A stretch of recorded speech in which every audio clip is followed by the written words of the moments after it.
I hope that the sermonette gave all of you pause for thought. It certainly did me, reflecting on the examples that Lewis brought up, in particular the example about the discussion of the cities on the plain, also known as Sodom and Gomorrah, the plain being down in the bottom of the valley of the Dead Sea.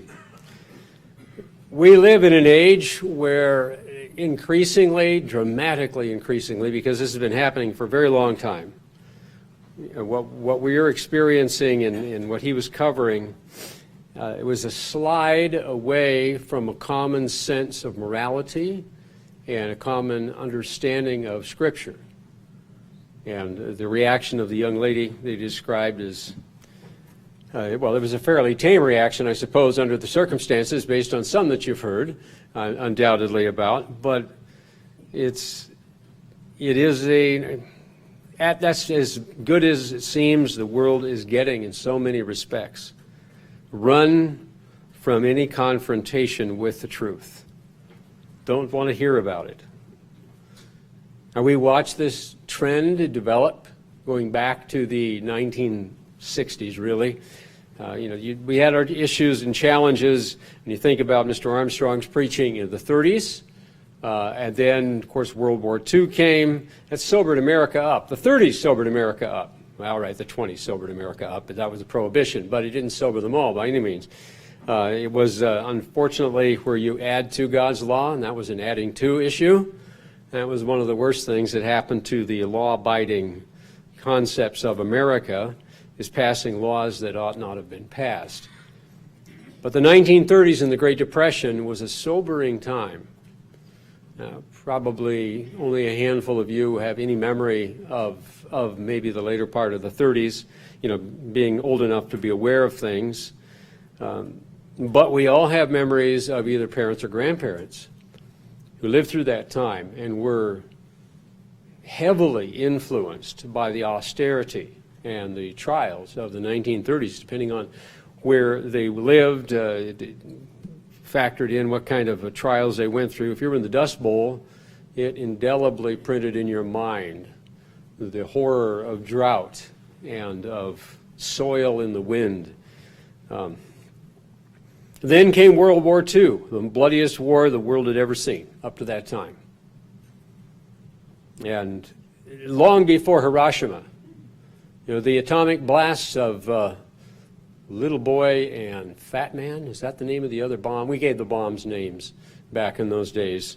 Fat Man and Little Boy. Forget exactly how it went.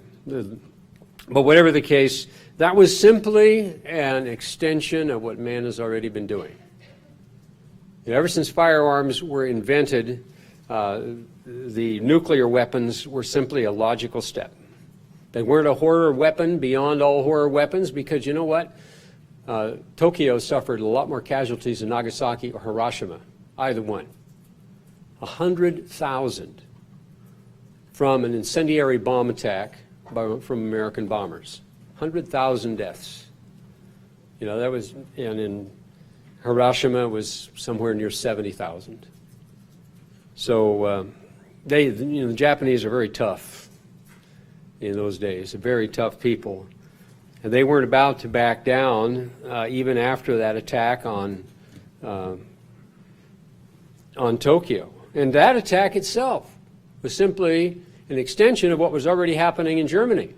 Dresden was firebombed, and other cities in Germany.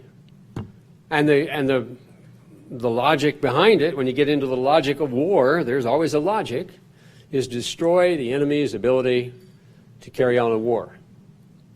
If you can't literally destroy the army, then you just go behind the army and destroy where they get their weapons. And of course, you're going to then have huge civilian casualties because typically the warmongers will move their people in around those locations. Naturally, they have to because they need their labor force there. So what happened in Germany led directly to the incendiary bombing of Tokyo. That did not get the attention of the Japanese leaders, and so then came the super weapon that had been developed, which was simply a bigger bomb. Yeah, definitely a lot bigger bomb, but it wasn't beyond the pale. It was simply a logical step, and a sad logical step in man's history, as so many other steps have been. So it made an impact, and that kept America somewhat sobered in the 1950s, coming out of the war, and then the Korean War that followed. And through the 1950s, though, the grip on sober thinking and thoughtful thinking started to slip a little bit, especially in the educational systems is typically where it happens. And then we hit the 1960s, not the early 60s, but the middle 60s. And particularly, it seemed to climax in 1968 with the sexual revolution and the drug revolution rolled into one. The drugs lowered the resistance of those involved in sexual immorality of all sorts. And then that's what we've had ever since. Certain decades we see a pulling back. The 80s was that, to more of what we call conservative values from a political point of view, but values that are more in line with God's way and God's truth. But we see it. We also saw those decades starting in the 70s, because the 60s and 70s were very liberal decades. The intensity of the campus riots and such of the 60s gave way in the 70s to sort of the zoned out potheads, as they called those who smoked too much marijuana. But that became an influencer of the society, and it moved the liberalism of that revolution out of just the younger age group, but then into the population. And so it spread the liberal thinking and the weakness to resist that which is clearly against God's law by others. It affected the church. I remember going to services in Chicago once, and the minister there was wearing a turtleneck and a turtleneck shirt under his jacket and a big old medallion hanging from the middle of it. He was not long with us, of his own choice, but that was certainly indicative. The 70s was one of those times. It was pulled back at the end of the 70s. The 80s was a more conservative time indeed. Then we came to the 90s. And the 1990s began to be very liberal in America. Obviously, you look at leadership at that time. We're not surprised. And just like in the latter part of the 70s, the same kind of leadership, except it was worse in the 90s by far. And that affected the church. And remember what we went through 20 years ago. It was a very sobering time for God's people. And seeing people that had a grip on the standards of God's way, losing that grip, losing the reasoning capability from Scripture, to the point that you wonder if they ever really had it. And that case can be made in a lot of cases. Maybe they never really had it. But we soldiered on. Then we had, fair stability united in the next decade. But we see the same attitudes in society that we saw in the 90s, that we saw in the 70s, and also in the 60s. We see those same attitudes brewing in society. They will have, and they are having, an effect on us. And the key is to keep our minds clearly on God's way of life, clearly on His Scriptures. What does the Bible teach us? That's our standard. If that means I need to change this or I need to change that, well, that's what repentance is all about, isn't it? We went through that when we were preparing for baptism and committing our life to Christ and the Father, and being willing to change, eager to change, happy to change in some cases, because terrible lifestyles of the past, sinful ones, it's so much nicer when you don't do those things that make you sick or cause damage in your life and others. So this sermon then kind of fits in with that, is simply a question for the title: how do we keep the Sabbath holy? This is going to be a mainstay of our faithfulness to God and our true Christianity, is how do we keep the Sabbath holy? I mentioned the 70s, what we saw in that one particular service. a long time ago in a congregation far, far away. That wasn't the only one that we saw that. The grip and the belief that the Sabbath service is a holy time before God and that the Sabbath itself is a holy time before God, this is where we report to God the Father and Jesus Christ, personally, physically personally and spiritually as well, along with our brethren. This time of the week is a vital and critical time of the week, the most critical.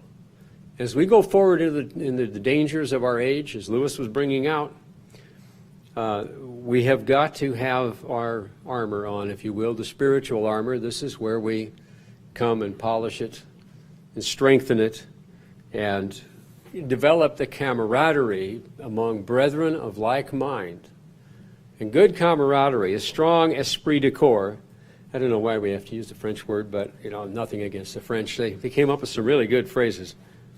And the spirit of the body is what esprit de corps means. We want the God's spirit. That's the spirit of the body of Christ, of the church.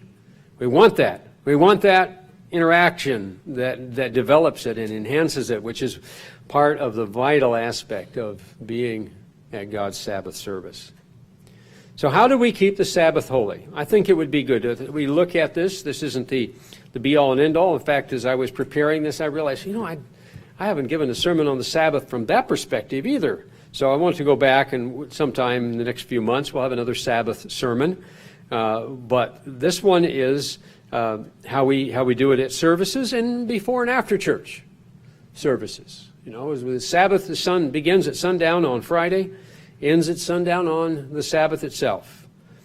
And so we have a serious chunk of time. So just to do an overview on that and to consider it, let's turn first of all to the Ten Commandments in Exodus chapter 20. The Ten Commandments. The great controversy of the Ten Commandments in America today.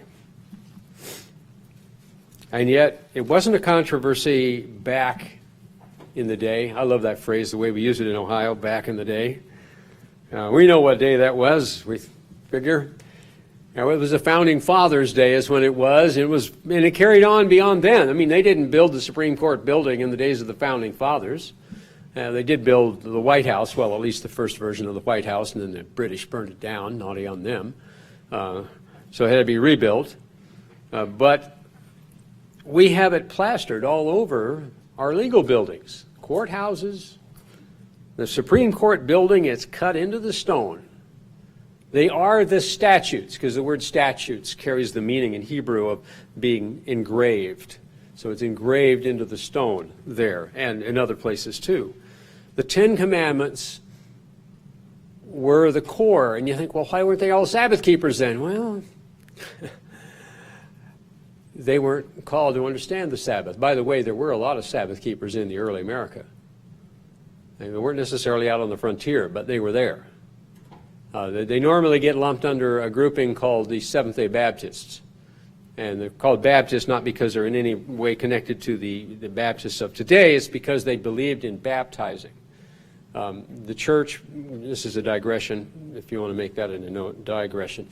If you go back to the 1500s, at the time that the Amish, well, not the Amish, but before that, the Mennonite movement was getting started. The Amish came a little bit later, but it was a part of the Mennonite movement.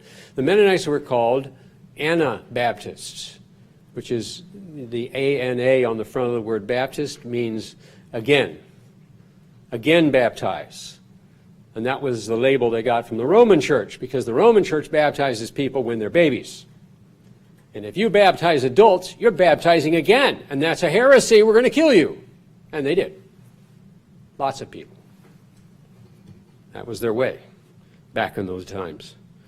God's true church would also have been known as Anabaptists in that. They had been Anabaptists a long time before Menno began his movement and his revival, to a certain degree, of what he understood of God's way.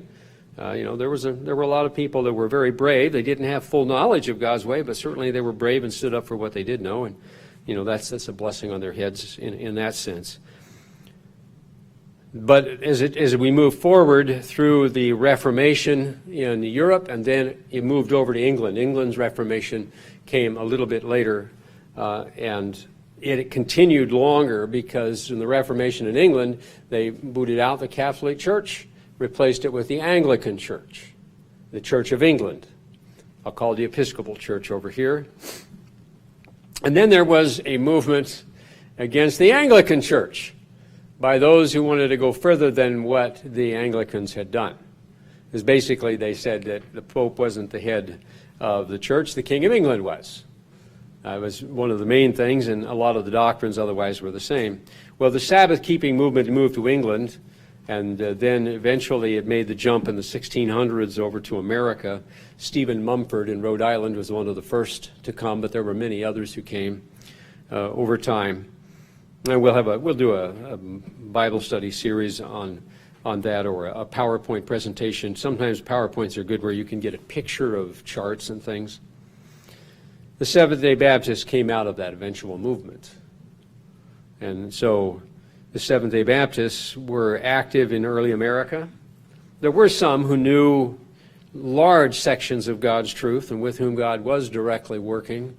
Seventh-day Baptists gave way eventually in the mid-1800s, almost about 1860, to what became known as the Church of God Seventh Day. Both organizations still exist, by the way. Both nominally keep the Sabbath. One, I think, a little bit more than the other one, but they have certainly downplayed any connection to the holy days.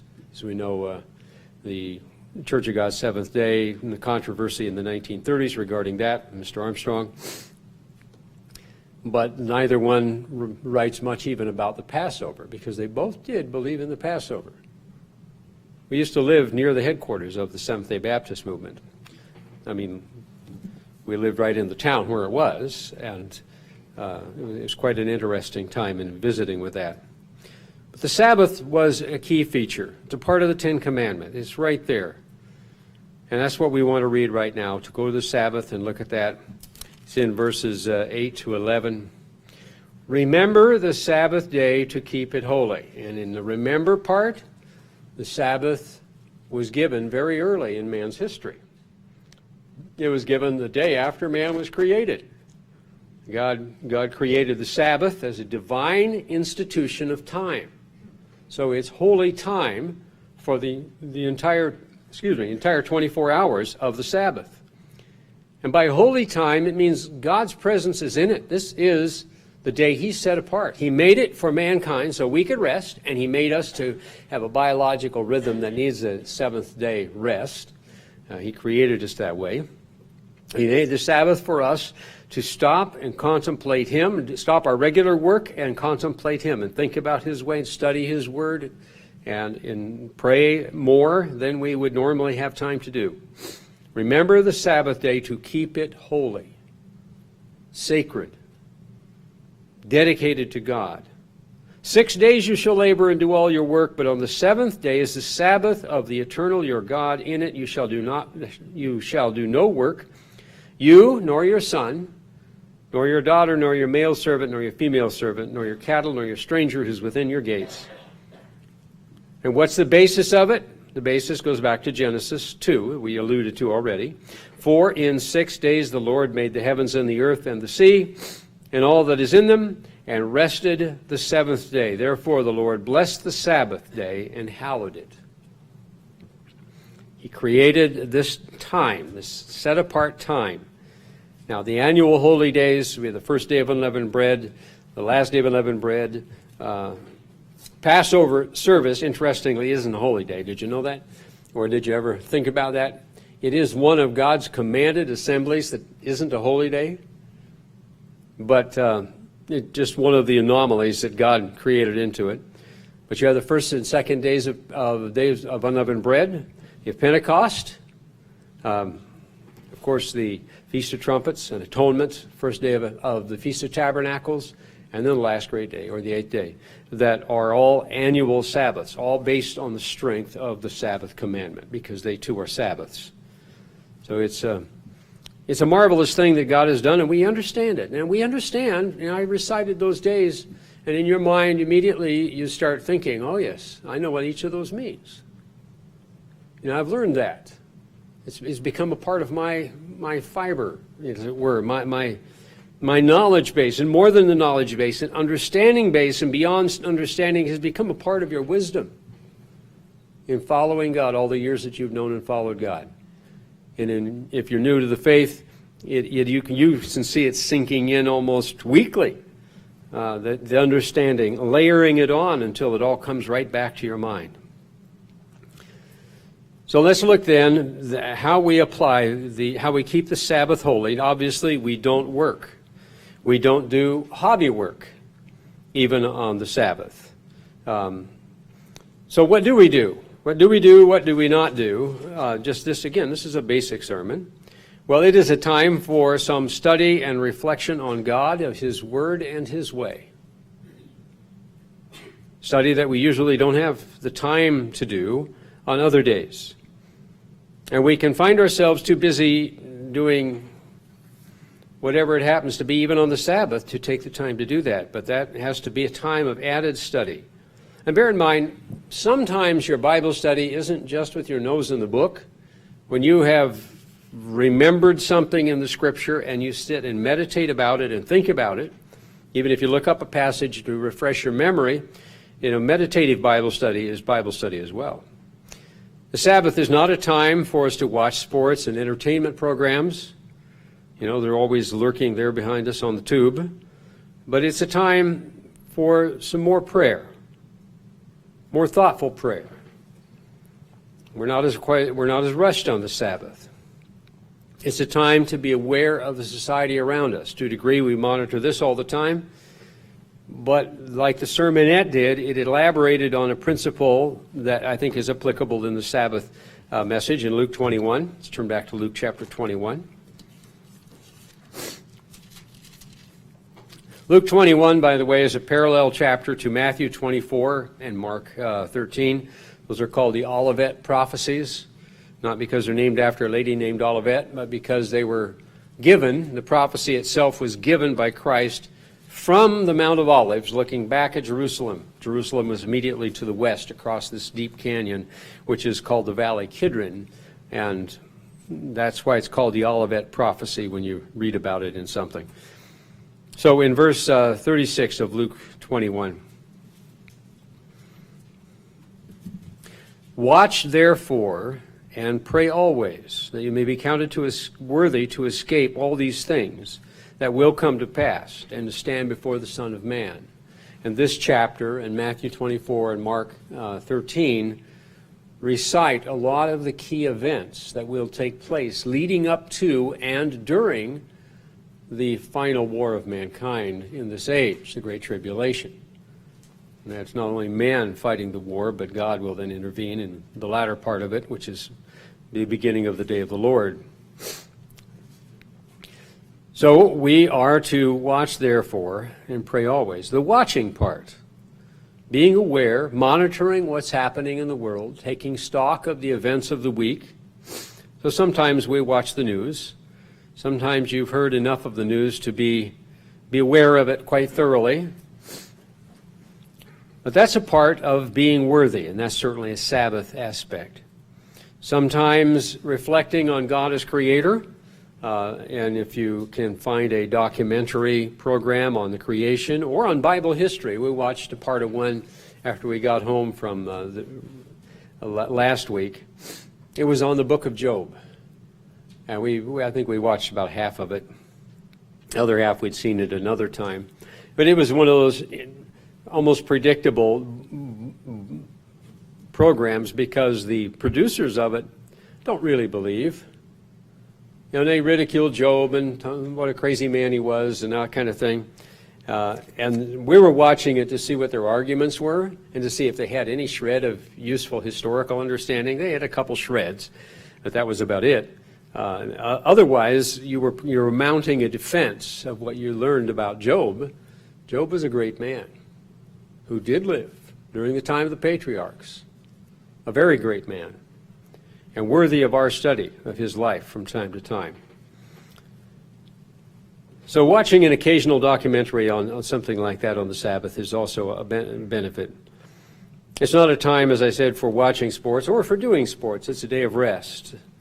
When you have children, and many of you already knew this, you have Sabbath, especially for smaller children, some certain Sabbath toys that they don't get to play with very much during the week, but they get to play with them on the Sabbath as they reinforce some aspect of God's way.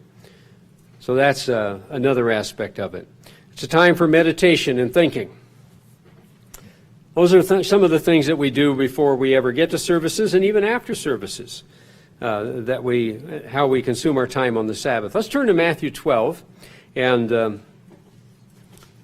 look at some of the service aspects of the Sabbath. Matthew 12 in this instance. We'll begin in verse 1.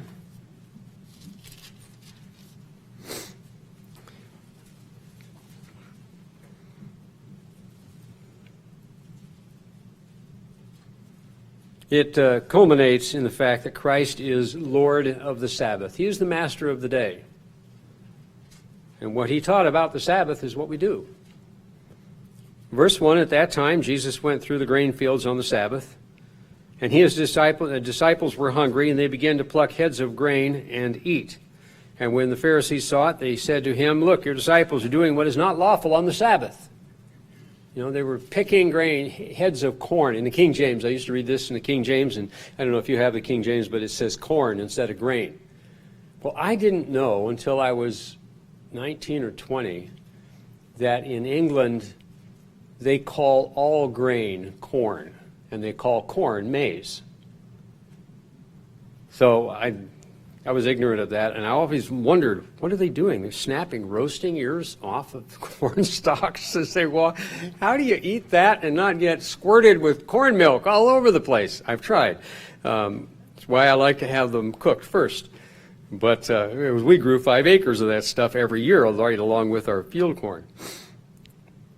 And if you were in a low blood sugar time and you needed a little energy, and any either field corn or sweet corn was in the roasting ear, we would sometimes go find a smaller ear and gnaw on it a little bit to get a little bit of energy to keep on putting up the hay or whatever we were doing at the time. So here we have them plucking the heads of grain. This would be wheat or barley or spelt.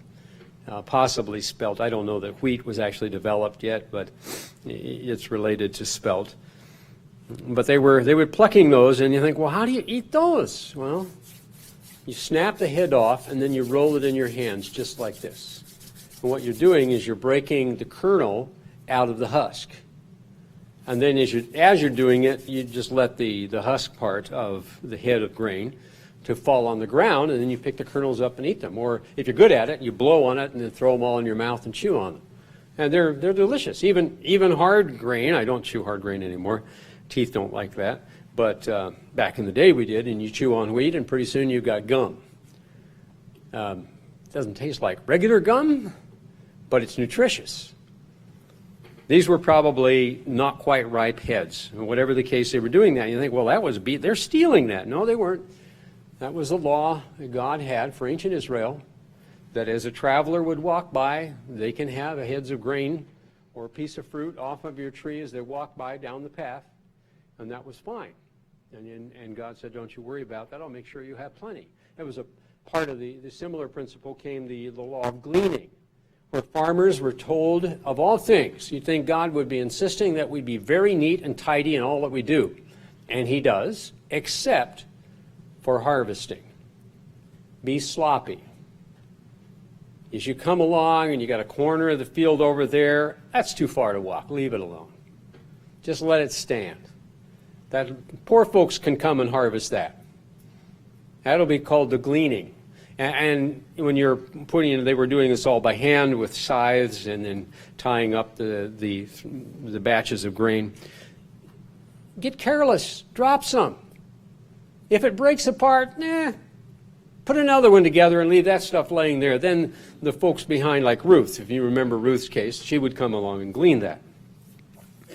So that was a part of the principle. God allowed those kinds of things to be done. So it wasn't that they were stealing at all, What the Pharisees were complaining is that snapping off the head of grain, rolling it between your hands, and throwing it in your mouth was breaking the Sabbath.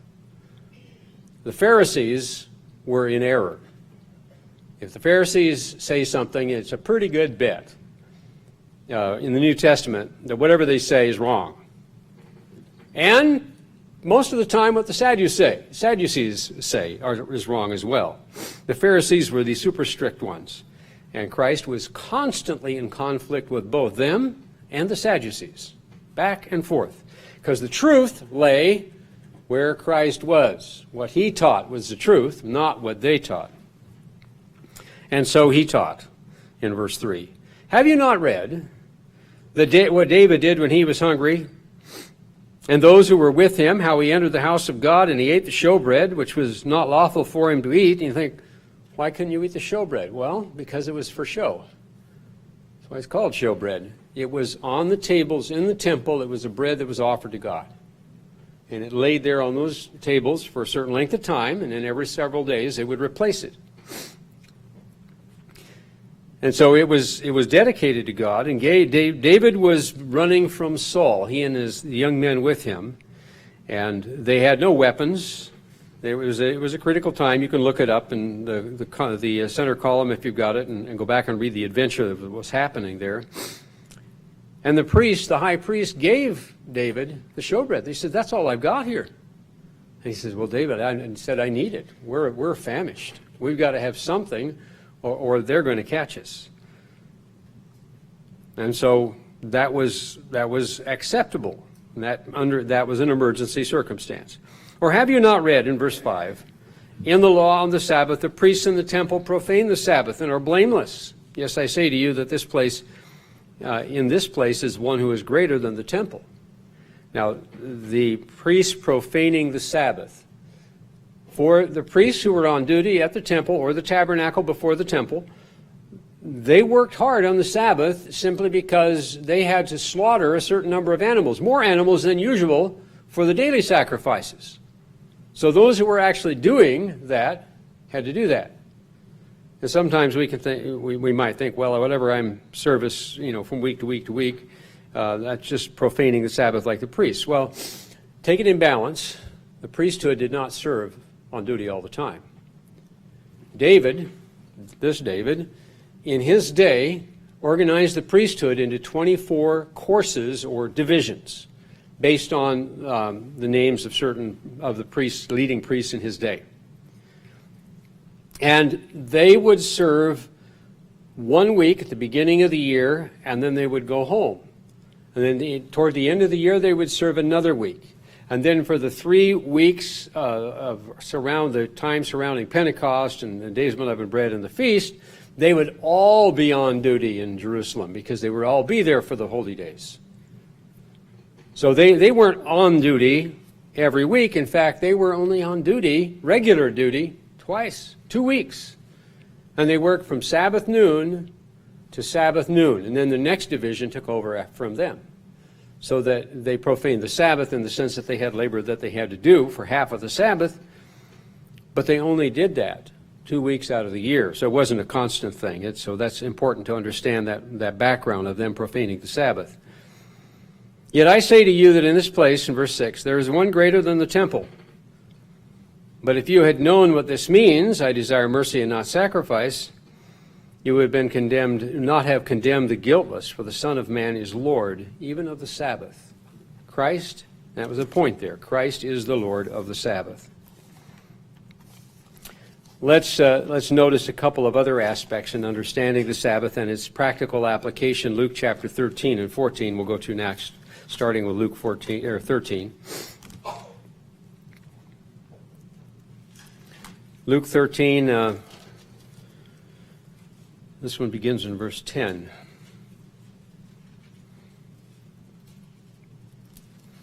So Christ is healing on the Sabbath. Now, for Christ to heal on the Sabbath is different than what we would say for a nurse or a doctor to be healing on the Sabbath today.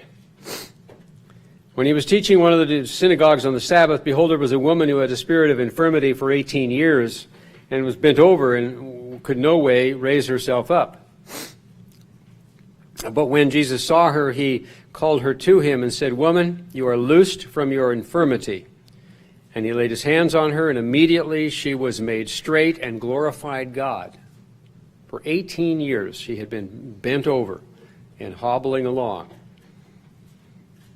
But the ruler of the synagogue answered with indignation because Jesus had healed on the Sabbath, and he said to the crowd, "There are 6 days which men ought to work, and therefore come and be healed on them, but not on the Sabbath day." And the Lord answered him and said, "Hypocrite, do not each one of you on the Sabbath loose his ox or donkey from the stall and lead it away to water?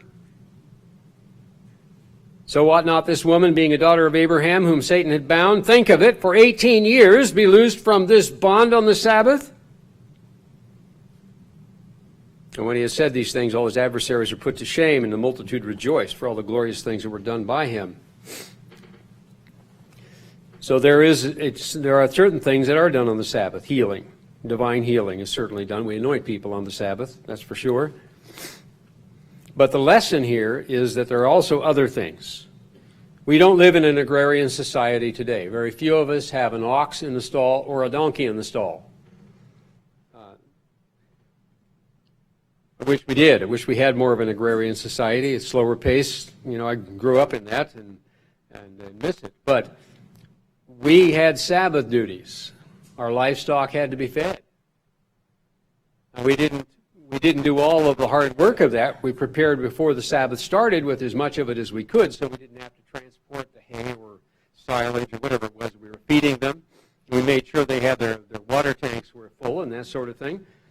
But the principle of looking after them, even at Ambassador College, where we had the research farms in Texas and also in England, where I attended, we had Sabbath duties. We took our turn, and there were about 6 or 7 of us, so it was about once every 6 or 7 weeks, to go down and run the cows through the milk stall. We had a system where they were with their calves, and we only milked them once a day. Not sure that's the best system. It's traumatized the calves a lot. But whatever the case, we would milk those that gave more milk than their calves could take, run them through the milking machine. And it would just take a short time to do all of that, but that was in conjunction with this very principle right here. Let's go to chapter 14 and look at another. In addition to certain Sabbath duties that have to be done for the nourishment and the health of livestock as well as humanity. Begin in verse 1 of chapter 14. Now it happened as he went into the house of one of the rulers of the Pharisees to eat bread on the Sabbath, and they watched him closely. And behold, there was a certain man who came to him who had dropsy, and Jesus answering, spoke to the lawyers and Pharisees. And he said, "Is it lawful to heal on the Sabbath?" And they kept silent. And he took him, and he healed him, and he let him go. And he said to them, "Which of you, having a donkey or an ox that has fallen into a pit," or a ditch in the King James, "would not immediately pull him out on the Sabbath day?" And they couldn't answer him regarding these things, because they knew good and well that if they had an ox stuck in a ditch, where it was bogged down in the mud, on the Sabbath, they would pull it out of concern for the animal. Well, Christ was reacting and was healing out of concern for the human being. So we call this the ox in the ditch principle, using ditch instead of pit, because the ditch is what was used in the King James. So those are some principles that we understand in keeping the Sabbath before and after we actually come to the Sabbath service. But now let's look at the Sabbath service and our attitude and our example and the approach that we ought to be taking in that particular regard. Coming before God to keep his Sabbath holy. How important is it that we prepare ourselves for that? And how do we prepare ourselves for that? Now let's look at another story. This is in Leviticus 10.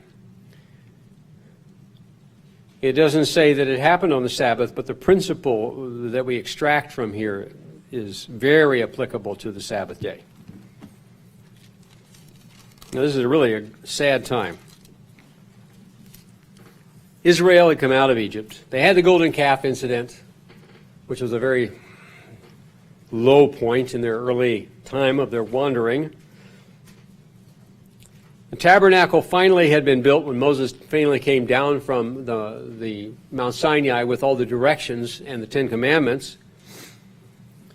And they got the tabernacle built, which was a portable temple, is what the tabernacle was. So you understand its purpose. It had a portable altar of burnt offerings that was outside of it in the courtyard around it, and they had this fence, a very beautiful fence that they elaborately put around it.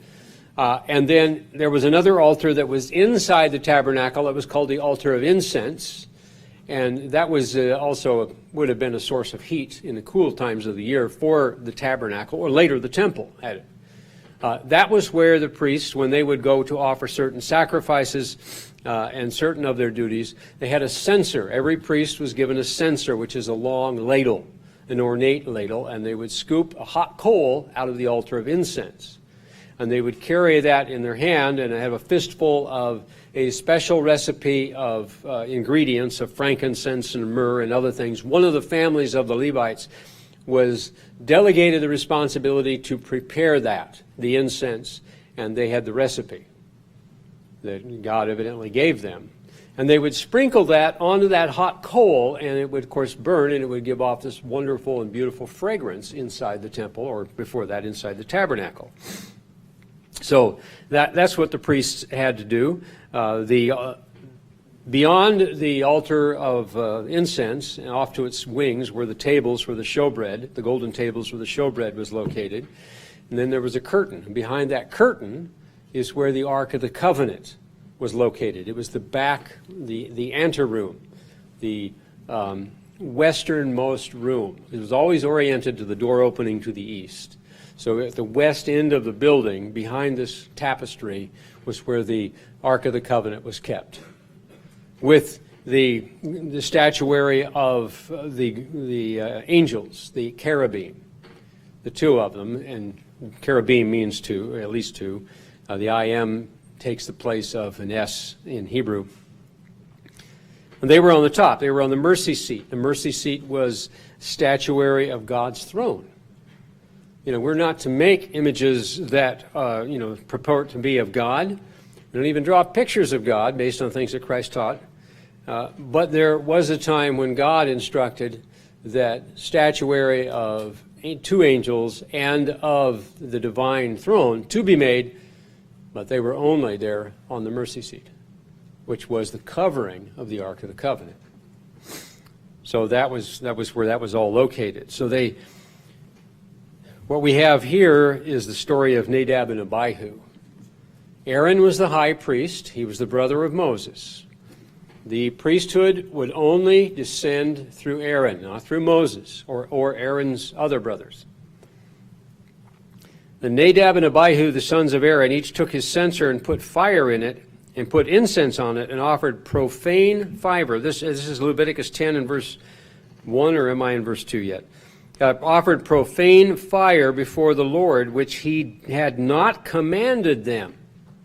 There were very strict orders of how the priests would approach the tabernacle and therefore approach God on behalf of the people. Very strict orders. And they had uniforms that they wore, linen uniforms, when they were on duty. And that you can read about the vestments of the priesthood in Exodus 39. The whole chapter covers it. You can go back to Ezekiel and you can read about it even in more detail, because that speaks of the time when there will be a temple in Jerusalem during the millennium, the latter part of Ezekiel. But Exodus 39 would cover this one. And it's an interesting read.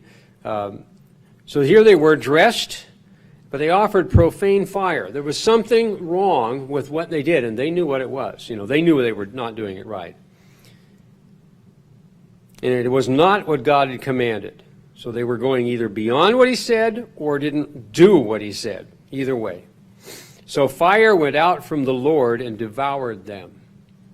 They were struck dead. Not necessarily by lightning bolts, but something akin to lightning bolts. And they died before the Eternal. And Moses said to Aaron, "This is what the Lord spoke, saying." And I want you to remember these lines in this part of verse 3. This is what the Lord spoke. So these are God's words. "By those who come near me, I must be regarded as holy, and before all the people I must be glorified. King James uses sanctified in place of holy and glorified. But, and either way, it means the same thing. The New King James uses must be regarded as holy, and I must be glorified when they come before me. The application of that principle to God's Sabbath, of that statement, of those, they're actually, in the New King James, they tend to put things that are more poetic, put them separately, indent them, and set them off from just the sentence after sentence version of the King James text. And that's how this is set off. A specific quote from God. By those who come near me, I must be regarded as holy, and before all the people I must be glorified. We too must regard God as holy when we come before him. And we too must glorify God. We must regard him as absolutely holy, and he must be glorified in all that we do on the Sabbath. Nadab and Abihu, they had a responsibility of doing that from a day-to-day basis in the priesthood, because they were going in front of the temple of God on a regular basis whenever they were on duty. So Aaron held his peace. It was a very tough time. He just saw his two oldest sons killed. He had two more. He had Eleazar, and I think the other's name was Ithamar. And Eleazar became, or Eleazar, depending on how you pronounce it, became the high priest after Aaron, and he was the high priest in Joshua's day. But these two, Nadab and Abihu, became a proverb in Israel because they had done the wrong thing. So Moses called Mishael and Elzaphan. They were the sons of Uzziel, the uncle of Aaron. So these would have been Aaron's cousins who came and took their second cousins, picked them up by the tunics, and carried them out of the camp for burial. Yeah, it was a sobering time. And he told Aaron, Moses did, you will stand your duty. Even this is a tough time, and the reaction when you see the two sons, the Israelites mourned loudly sometimes. You know, that's how they did it. We tend to try to keep it all in. We don't mourn as loudly, and yet we find a way to mourn. But that they did it more loudly. And Moses said to Aaron in verse 6, and to Eleazar and Ithamar his sons, do not encumber your heads nor tear your clothes, lest you die. You're on duty. Stand firm, do your duty, in essence. Lest you die and wrath come upon all the people, but let your brethren, the whole house of Israel, bewail the burning which the Lord has kindled. Let them mourn for your sons and the sin they've committed. You shall not go out from the door of the tabernacle of meeting, lest you die. For the anointing oil of the Lord is upon you. And they did according to the word of Moses. It was a critical time. Very dramatic time. Very sad time and dramatic. And yet it speaks, I think, very powerfully to us in teaching us a very important principle. Those who come near me, God says, by those who come near me, I must be regarded as holy. We regard God as holy. I mean, absolutely holy. And not holy in the, the warm and friendly and fuzzy sense, but holy in the imposing, dynamic, and powerful sense. And before all the people, I must be glorified. We can ask ourselves, how does my example live up to that? Am I, trying to be an example that would help people to recognize God as holy and to ultimately glorify the true God of the Bible rather than the versions that they have. And then in verse 8, the Lord spoke to Aaron, saying, do not drink wine or any intoxicating drink, you or your sons with you, when you go into the tabernacle of meeting, lest you die. I suspect, because of the addition of this particular regulation, that alcohol had something to do with the foolishness of Nadab and Abihu. Being a good old boy in ancient Israel wasn't too wise. It shall be a statute forever throughout your generations that you may distinguish between the holy and the unholy. Nadab and Abihu did not. They left their lives there in front of the temple or the tabernacle. We, brethren, are, now down in our time, we are to distinguish between the holy and the unholy. And it's the ministry's duty to teach that. It is our duty to study it at an individual level to where we can turn around and explain it to somebody else. And between the unclean and the clean, and not just unclean and unclean meats, but the principles of spiritual cleanliness. And that you may teach the children of Israel all the statutes that the Lord has spoken to them by the hand of Moses. It is the duty of the church to teach God's way on the Sabbath, to declare what is holy, what is unholy, to identify what is clean and what is not clean, and to not be intoxicated while doing that, clear-minded. The example of Nadab and Abihu is one for the mulling, for sure, and reflecting. It's a profound lesson for us. And you wonder, well, why was it written about? Well, Paul answered that in 1 Corinthians chapter 10. Why this kind of story was included, why the history of Israel was included in the Bible.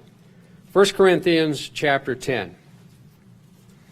You read through the first 10 verses, and you read about the crossing of the Red Sea, which was a symbolic baptism of the Israelites.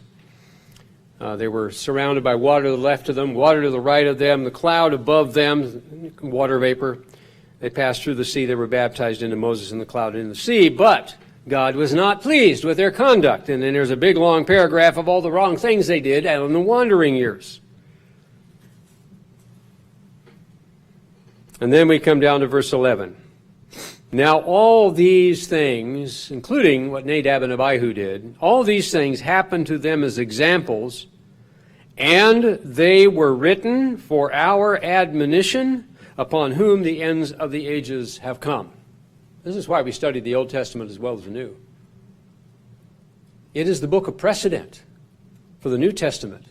The New Testament flows from the Old Testament. It is the book of profound lessons and the great principles of God's law. And it's just downright fascinating. And, as a history to study, spiritual history. But it should speak to us very loudly and change and influence the way in which we conduct ourselves.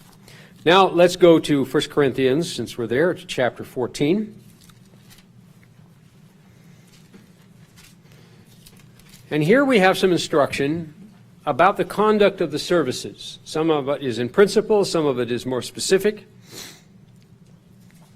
Paul is talking about speaking in tongues in the early part of the chapter, and by tongues it is not what was normally thought to be speaking in tongues in Pentecostal organizations at all.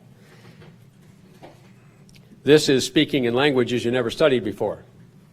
And it is also some who naturally have the ability to do that. The Apostle Paul, in that chapter, actually tells the brethren in Corinth, well, why Corinth? Well, Corinth was a port city, so it had a very cosmopolitan population, and thus the congregation reflected that. It had people from many different areas because it was a port city. Back and forth, goods came and went, and fortunes were made there. Consequently, brethren called there might speak Egyptian, others Greek, others Latin, others Aramaic and Hebrew, some Scythian, and whatever other languages you can come up with back in the day. So there was a need for interpreters to interpret. Some people could speak in one thing, but you had sections of the congregation that didn't understand that language. However, you had some people who could translate or interpret. And so they had to interpret. And if somebody was to give a message, but he only could speak in a certain language, and there was nobody there that day that could give the interpretation, then you have to wait. It's no use to talk to us in Swahili when none of us have ever been to Kenya, let alone learn Swahili. But now let's look at the example of how this translates into the principles of the order of God's church on the Sabbath service, the church service, or the Sabbath service, as we often call it. How is it then, brethren, in verse 26? Whenever you come together, okay, we're coming together, one of the primary times the church comes together, the brethren come together, is on the Sabbath service. Each of you has a psalm, has a teaching, has a tongue, has a revelation, has an interpretation. Let all things be done for edification. If anyone speaks in a tongue, let there be 2 or 3, at the most 3, each in turn, and let one interpret. Let somebody else interpret, so we can understand them. And you think, well, why did they have so many that might bring a psalm or an explanation or this or that or the other thing? The core of all of Paul's congregations, just a car alarm. The core of all Paul's congregations was Jewish. Remember, he said, I go to the Jew first and then to the Gentiles. And you might ask, why would he do that? Why would he go to the Jews first and then to the Gentiles? And the answer is this: they had no Bibles. You couldn't go down to your local Bible bookstore and buy a Bible if you were a Gentile. What you could do, however, is make friends with a Jewish fellow who knew his Bible. So you needed a core of Jews for God to call first in a congregation in the Gentile world.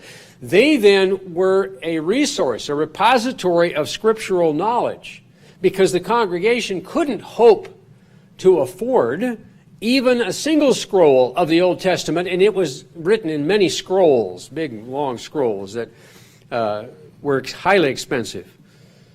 So you had to have the Jews first, so the Gentiles could have Bible study. They could discuss things with the Jewish brethren. Now, so therefore, you're going to have, with those educated Jews, to start with, you're going to have a lot of men who have the capability of giving messages, and gradually Gentile men as well. Let me see, where did I leave off? But if there is no interpreter, verse 28, we talked about that, let him be silent in the church and keep himself to himself and God. Let 2 or 3 prophets speak, let the others judge. Listen and learn. So you have the lesson here. Everybody takes turns. They have 2 or 3 speakers. They listen attentively, in the sense of judging and analyzing and learning from it. For you can all prophesy, but one by one, that all may learn and come to be encouraged. But bear this in mind: the spirits of the prophets are subject to the prophets.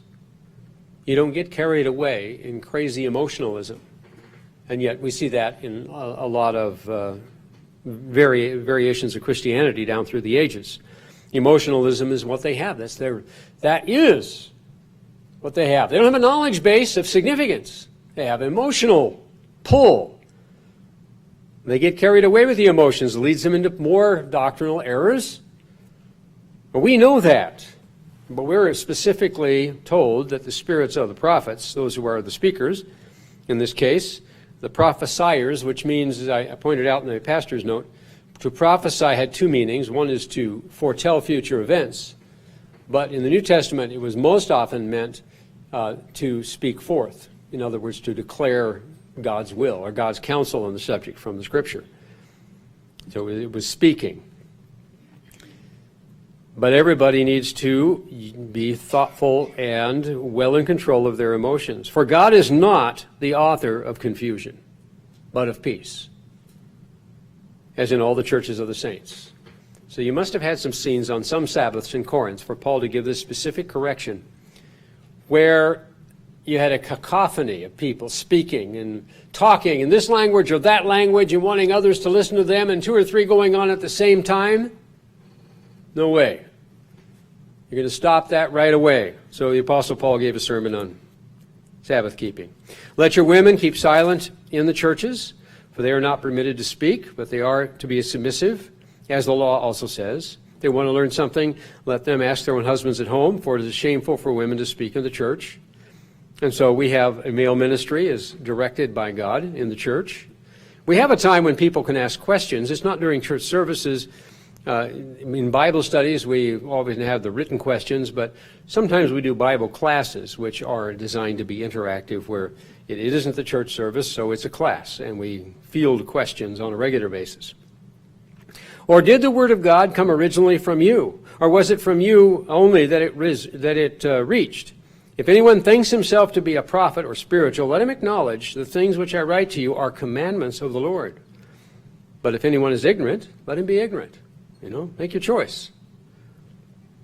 Therefore, brethren, desire earnestly to prophesy, and do not forbid to speak in other languages, in tongues. Let all things be done decently and in order.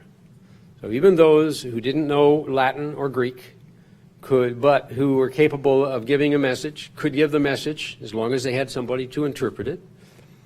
Decently and in order. God is not the author of confusion, but of peace. This is then the guiding principle of God's Sabbath service. Attentive listening, no interruptions, atmosphere of learning and encouragement, a peaceful spirit, no confusion. Orderliness before, during, and after the service. So we have then a great deal of instruction. Now let's look at another parable. Here's another story to look at. This is in Matthew 22, which gives us a lesson. And we'll hark back to Nadab and Abihu and Aaron as well. Matthew 22.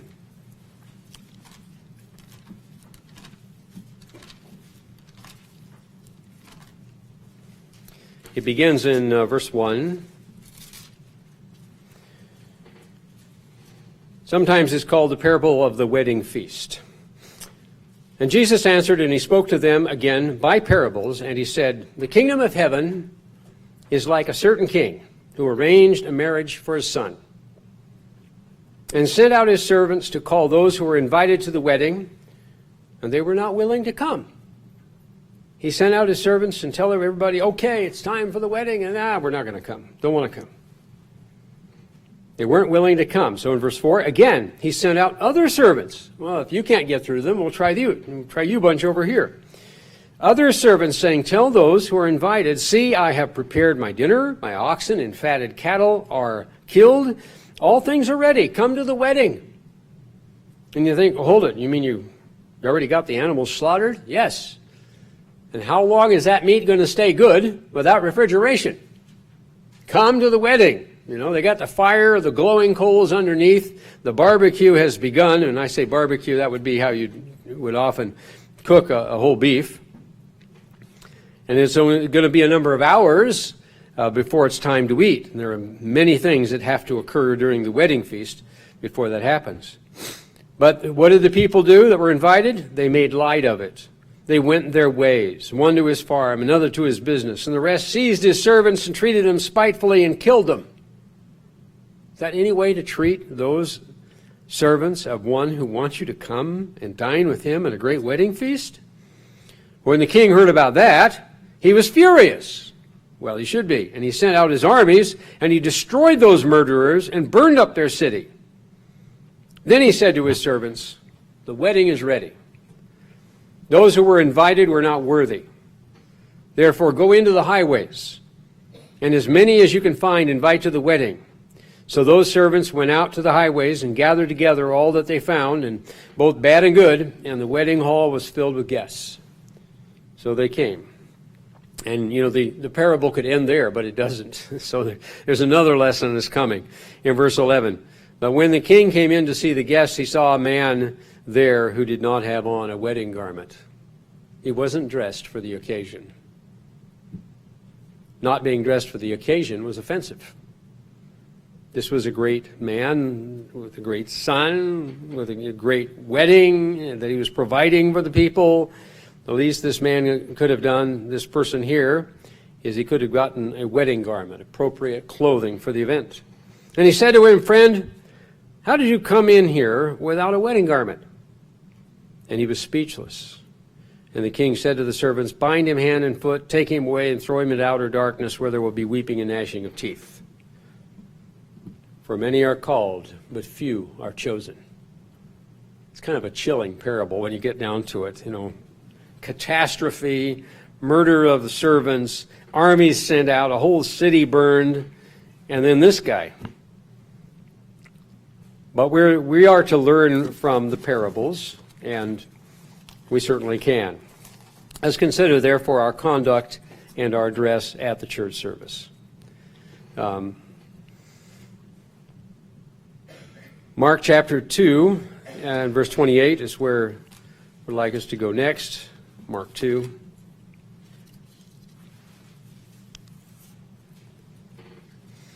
This is the same parable we read in Matthew, but there's another line that's added in Mark. So we're just going to the summary of the parable. The parable started in verse 23, but we're going down to verse 27 and 8. And he said to them, the Sabbath was made for man, not man for the Sabbath. It was a gift from God. Therefore the Son of Man is also Lord of the Sabbath. Christ rules. Where did that other parable come from that we just read? That scary one? Well, it came from Christ. So, reflecting upon that, reflecting upon the lesson of Nadab and Abihu, which is rather chilling, but it's important that we sometimes be chilled, sometimes be intimidated in a positive way. Our conduct at church services should be reverent and cheerful, respectful with each other, of course, and especially with God. It should be a time of true joyfulness, because it is the ultimate spiritual joy. That's greater than the joy that we have that something good happens to us. I bought a Haagen-Dazs ice cream bar and I managed to eat it without it falling off the stick again. Which is always good, and getting chocolate all over everything. It's awfully a waste of chocolate. No, this is greater joyfulness than that. Peacefulness, peacefully and in order. Good fellowship, pure language in the sense of good conversation, learning from each other, encouraging one another. You know the benefit and the beauty of that kind of conduct and that kind of conversation. Conversation actually used to be used for conduct in English. It was a term in Shakespeare's day and in the King James day where, you are known by your conversation. And it doesn't just mean what you say, it meant what you say and what you do. And we use now conduct for what we do, but conversation for what we say. So how do we dress when we come before God? Nadab and Abihu died in their uniforms. At least they were well dressed for the occasion. There were specific dress codes that God gave. And again, I encourage you to read Exodus 39. And if you want to go back and sort through from chapter 40 to 48 of Ezekiel, you'll find a section that talks about how the priesthood in the millennium will be dressed and how they will take very careful care of their uniforms. They will all be of linen. Nothing there were nothing that would cause sweat when they were on duty at the temple. And likewise, that's the way it was with Aaron and with the other priesthood, whenever the priesthood was faithful in its day. And we consider how we dress. The world has become very casual in its approach to things. We talked to one of our neighbors yesterday, and he says, yeah, the world it's changing. He says, nobody dresses even to go to church anymore, dresses up. And just an odd comment that just happened to come out in a conversation we had yesterday. But for men, it has been the American business formal. It is how we have learned it. That's basically been the standard, the business formal standard of a suit and tie or jacket and slacks and a tie for about 100 years. When you go back through the fashions, they really haven't changed for men very much. Well, you had the zoot suits in the 30s, so they could pack the 45s because it was Prohibition time. But the suit was basically the same suit, just with holster room back in those days. So that's the way God expects us to, as men, to dress and come. For ladies, recapture the true values of modesty. It is tougher because the standards of modesty have slipped so badly. I mean, go back and think again of those decades we started talking about, the 1960s and 70s, and how dramatically that affected the styles of dress for women. Less so for men, because after they got tired of being, mockers and rockers, and the winkle pickers, those were those really pointed shoes that the English wore, and they called them winkle pickers. I have no idea. They gave names to things, and they still do, that have no rhyme or reason. It just sounds good. They were pointed-toed shoes, which were kind of elfish looking and odd. But he gave back away to the standard business, American business formal, which is pretty much the same in Europe. There are a few countries where it's different. You have a different style. Not so much in the Orient. China and Japan, they have the same standard of basic business dress, business formal. But in the Philippines, they have it different. They wear a shirt suit or a shirt jacket, and it's open-necked. And that carries the same weight in their society as suit and tie in America. In Israel, you will seldom ever see a tie in Israel, but they wear jackets when they're in a formal situation, and they wear shirts that go along with that. Seldom do you see them in a tie unless they have to go, the prime minister has to go someplace. But the rest of the world has, or the bulk of it, the Western world in particular, and even much of the Orient is very similar to ours. For ladies, though, the styles have changed differently. But being dressed up in a dress or a dressy slack suit, that kind of thing is certainly what God would approve of. It has to be obviously feminine and obviously modest, which of course is going to affect skirt length. You don't want them to be too short. Even if they're popular in society, that doesn't mean they're popular with God. You know, and as I say, women's styles go up and down, and this way and that way. And we chart a course that's guided by the principles of God's way, even in the kind of clothes we choose to wear, and especially that we wear on the Sabbath. Certainly you have to be cautious about the tops, because the cleavage is the all-important thing in styles today. We don't need that at church. It needs to be very modest. No strapless or spaghetti straps, unless you've got a jacket it goes along with the outfit, or a shoulder scarf. I can tell you an interesting story. When we were on the trip to Israel, the one that was about a year and a half ago, we went up on the Temple Mount. And I remembered when Linda and I met in the summer, we were at the dig in Jerusalem in '73. We just walk up the ramp and wander into the Temple Mount anytime we wanted. Nobody stopped, asked questions or anything. They did have law enforcement up there, the Jordanians. Israel allows Jordan to police the Temple Mount proper. Well, this time it was like going into an airport. You had a long walkway, they all constructed zigzagging up, an elevated one that was probably 300 yards long or longer, and you had to go through the body scan to make sure you weren't packing heat. And all the other things that you would typically find at an airport just to get in to the Temple Mount area. Of course, the odd thing was we got out the other end of it when we finished. We just walked away. There was a gateway, and we walked out of it. And there wasn't anybody there, but in the main entrance there were the Jordanian police were running that. And we got in, and we had about 60 of us. And our guide had a microphone he was wearing, and we all had earphones on. So we would, within 100 yards, we could all hear him, which was great. You didn't miss a thing. So he stopped us just after we had cleared customs, so to speak, just gotten onto the mount.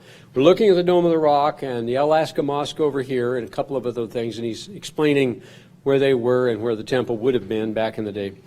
And suddenly Frank Fish, whose parents are in the Wheeling Church, and owns the tour service that we were with, he starts waving to Eric, our guide, move on, move on. And I was standing with Frank at the back of the crowd, and suddenly we heard this loud yelling behind us. And we turned around, and it was an American woman, youngish, in her 30s, I'm guessing. She and her husband or boyfriend, who knows what, had come up there, and they were both wearing shorts with exposed knees, and both had on sleeveless shirts. And for the Arabs, that's not modest. The shoulders must be covered, and the knees. So the way they allowed people to come in is if you didn't have your shoulders and your knees covered, they would sell you a scarf. And you tie it around your shoulders, and you tie it around your waist. Well, the guy had no problem. He did exactly what they wanted, tied it around his waist and around his shoulders, and he wandered on and left her there talking to the the police and the people who were helping, and suddenly she's yelling. She's not going to wear that. And she wouldn't, the Arab ladies were trying to have her buy one of their covering scarves so that she could be allowed in. And she got louder and louder, and that's when Frank started the group to move. And we moved about 70 yards away real quickly, and then we stopped where we could talk, because you don't want to be near that. They had a riot there a couple of days earlier, which just tore things up really bad and injured people. I'm watching as we're walking, and out of one room immediately comes a squad of gray uniforms. And those were the Jordanian police. So the one on duty needed help, and they came immediately, all of them carrying their weapons. And she kept yelling and yelling. And you're like, oh, can Americans ever be reasonable when they're outside the country? It was embarrassing. But suddenly, from another room I hadn't even noticed, came about a dozen black uniforms, IDF agents, Israeli defense people. So they had the whole group, two opposite armies together, dealing with this issue, because that's what sparks riots there. But the example was a sad one, that America just lacks a sense of appropriateness, a sense of decorum, and she was just a typical example of that. So we need to look at that and make sure that as God's church here in North Canton and all of our congregations, that we're dressing appropriately for the Sabbath and conducting ourselves as we should for the Sabbath and savoring this fabulous day that God has given us to fellowship together, to converse and to talk and to share refreshments and a cup of coffee and tell the tales of how things have gone for us in this week and where God's intervened and where He needs to intervene, and please pray about it. This is a fabulous day. This is how we keep the Sabbath holy. So let's give some thought to this, reflect on these passages and scriptures, and come to savor and appreciate the opportunity that we have even more.